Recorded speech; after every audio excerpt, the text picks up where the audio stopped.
नल ने नियम बना लिया।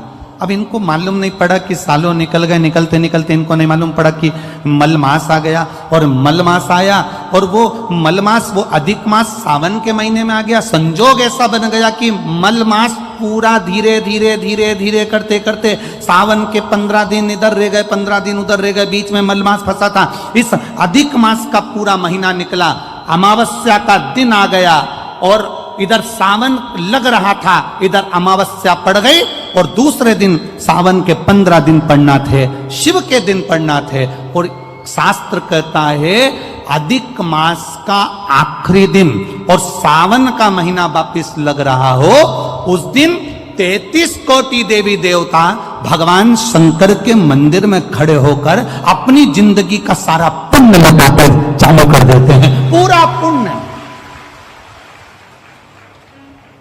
अच्छा चलो, तुम लोग यहाँ मैनपुरी में रहते हो तो गिरिराज जी जाते हो? गोवर्धन कौन कौन जाता है? जाते हो आप लोग? अब रखिए, तो वहां पर अमावस्या पूर्णिमा को लोग भंडारा चलाते हैं। चलाते कि नहीं चलाते? आप लोग तो यहीं रहते हो ना।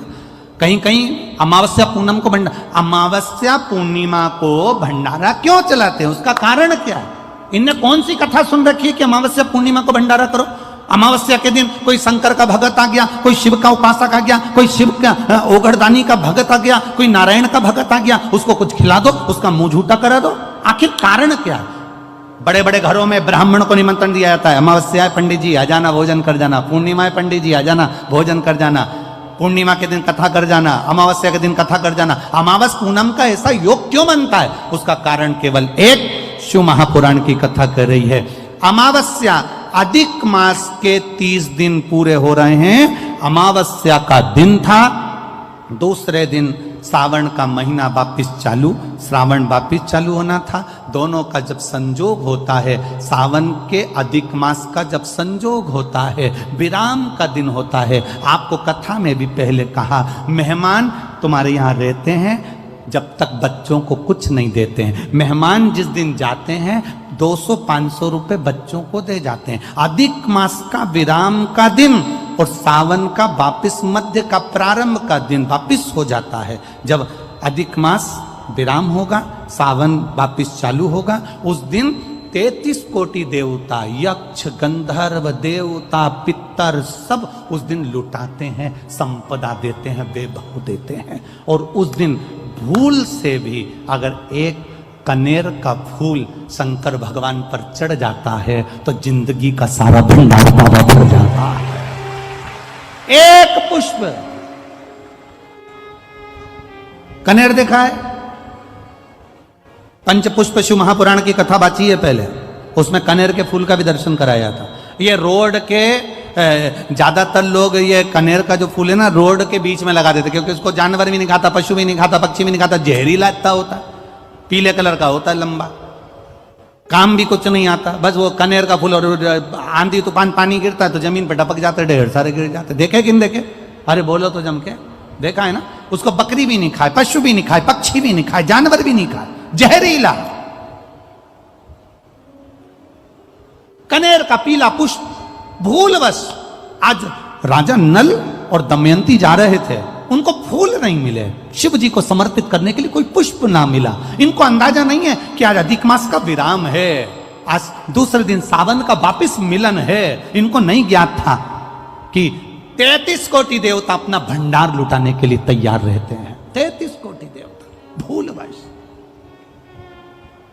हमसे लोग कह रहे थे, गुरुजी आपने सीहोर की जो कावड़ यात्रा रखी वो 16 अगस्त को रखी, जिस दिन अधिक मास का विराम है और दूसरे दिन वापिस सावन चालू है। कम से कम संडे को रखना था, रविवार को रखना था, तो लोग ज़्यादा आते पहुँचते। हमने कहा हमें लोगों से मतलब नहीं, हमें संजोग से मतलब है। जिस दिन बाबा को जल चढ़ेगा, कनेर का फूल चढ़ेगा, उस दिन बाबा मेरा कुबेर भंडारी कितना दे जाएगा ये किसी को नहीं मालूम है। उस दिन लोग आने वाले कावड़ियों को कितना खिलाएंगे और उनको क्या मिलेगा यह अंदाजा नहीं है। उस दिन कावड़ यात्रा का जल भरकर हमने सीहोर से रखी 10 किलोमीटर की। आपको भी निवेदन है, जो जो फ्री हो, जो उसके पास समय हो और जिसने जिंदगी में एक बार कुबेरेश्वर बाबा की कावड़ ना भरी हो, वो 16 अगस्त दिन बुधवार, शायद बुधवार पड़ना चाहिए, 16 अगस्त को सुबह 9 बजे सीवन का मैया का जल लेकर बाबा कुबेर भंडारी को 10 किलोमीटर दूर, सीहोर से 10 किलोमीटर की दूरी पड़ती है, बाबा का भजन करते हुए, नाम जाप करते हुए, 2 हाथ में सुंदर, या तो तुम कंधे पर कांवड़ ले लो या हाथ में ले लो या बोतल ले लो, बाबा को समर्पित करके एक कनेर का पुष्प दिल से, जो ये दमयंती और नल की कथा कर रही है, भूलवश चढ़ गया, भूलवश, अनायास, मालूम नहीं है कि कनेर का पुष्प चढ़ गया। अब इनको पुष्प ना मिला, पुष्प ना मिला, ना मिलने पर इन्होंने देखा मार्ग से जाते जाते इस पुष्प पर ना पक्षी बैठ रहा है, ना पशु बैठ रहा है, ना इसको कोई खा रहा है, ना कोई जान रहा है। पुष्प देखा, कनेर का पुष्प सम्मुख था, छीना और उठाकर उस दमयंती ने अपने पति नल को दिया।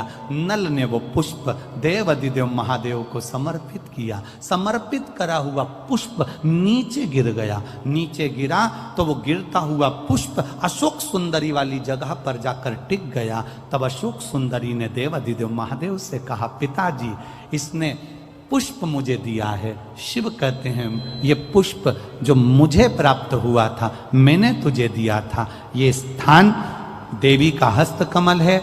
आज का दिन 33 कोटि देवता अपना भंडार, अपना पुण्य मनुष्य को देते हैं, इसलिए आज तुम पुण्य दीजिए। सब देवताओं ने मिलकर जब पुण्य दिया, नल का सड़ता हुआ शरीर, काला पड़ा शरीर, रोग से ग्रसित शरीर नल का ठीक हो गया और जो पुष्कर ने धन लिया था वो वापिस राजा नल को प्राप्त हो गया।